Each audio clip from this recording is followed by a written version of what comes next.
మహానటి సావిత్రి వృత్తి వ్యక్తిగత జీవితం తెరిచిన పుస్తకమే. నటిగా ఎంత ఫేమస్ అయ్యారు. ఫామ్లో ఉన్న సమయంలో ఆమె పారితోషికం రేంజ్, హీరోలు సైతం ఆమె డేట్ల కోసం ఎదురు చూడటం, కోట్లల్లో సంపాదన, లగ్జరీ జీవితం.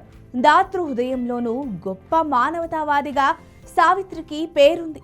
మహానటి రూపంలో ఆమె వైభవం ఎలా ఉండేదన్నది నేటి జనరేషన్ యువతకి నాగశ్విన్ సినిమా రూపంలో చెప్పే ప్రయత్నం చేశారు. నిజంగా సావిత్రి ఫామ్లో ఉన్నంతకాలం సినిమాలాగే ఆమె నిజ జీవితం ఉండేదని ఇప్పటికీ సీనియర్లు చెబుతూ ఉంటారు. అలాంటి సావిత్రి గురించి మరికొన్ని ఇంట్రెస్టింగ్ విషయాలు రాజాబాబు సోదరుడు చిట్టిబాబు పంచుకున్నారు.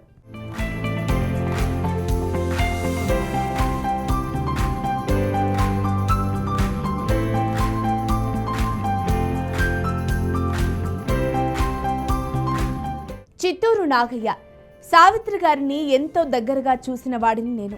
సావిత్రి గారితో అన్నయ్యకు మంచి సన్నిహిత్యం ఉంది. ఆ కారణంగా నాకు బాగా తెలుసు. కలిసినప్పుడు సరదాగా మాట్లాడేవాడిని. ఓసారి సావిత్రి గారికి సన్మానం చేద్దామని అన్నయ్య చెప్పారు. ఆ కార్యక్రమానికి సావిత్రి గారిని దగ్గరుండి తీసుకురమ్మని నాకు ఓ ఫారెన్ కార్ ఇచ్చి పంపించాడు. ఆ కార్ తీసుకుని సావిత్రి గారి కోసం ఎయిర్పోర్టుకు వెళ్ళాం. అప్పటికి సావిత్రి గారి అబ్బాయి సతీష్ చిన్నపిల్లాడు. అప్పుడే సతీష్ ఆ కారు చూసి, అమ్మా ఈ కారు పేరేంటి అని అడిగాడట.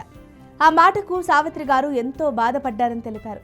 కన్నీరు సైతం పెట్టుకుందని చెప్పారు. తన గత జీవితాన్ని తలుచుకుని మదనపడ్డారట. సతీష్ పుట్టుక ముందు తన దగ్గరే ఎన్నో ఫారెన్ కార్లు ఉండేవని చెబుతూ కన్నీటి పర్యంతమయ్యారు. ఆ సంఘటన ఇప్పటికీ బాగా గుర్తు అని చిట్టిబాబు తెలిపారు. పాతతర నటులు ఎంతగా సంపాదించేవారో అంతగా విలాసాలకు పోయేవాళ్ళు అన్నది చాలా మంది నటుల విషయంలో ప్రూవ్ అయింది. అలాంటి వాళ్ళను చూసి తర్వాత తరం వారు జాగ్రత్త పడ్డారని, ఆ కారణంగానే చాలా మంది ఆస్తులు కూడబెట్టుకోగలిగారని సీనియర్ నటులు మురళీమోహన్ కూడా ఓ సందర్భంలో తెలిపారు. ఇండస్ట్రీలో తనకు ఇలాంటి విలువైన సలహాలు శోభన్ బాబు ఇచ్చేవారని చెప్పారు. ఇండస్ట్రీ డబ్బు సంపాదించుకోవడం నేర్పడంతో పాటు చెడు అలవాట్లను కూడా నేర్పుతుందని, అక్కడ బ్యాలెన్స్ తప్పితే మాత్రం అదే రంగుల జీవితం చిన్న భిన్నంగా మారుతుందని నేటి జనరేషన్ యువతకి హితబోధ చేస్తుంటారు. ఇలాంటి మరిన్ని మూవీ వార్తల కోసం మా ఛానల్ను సబ్స్క్రైబ్ చేసుకోండి.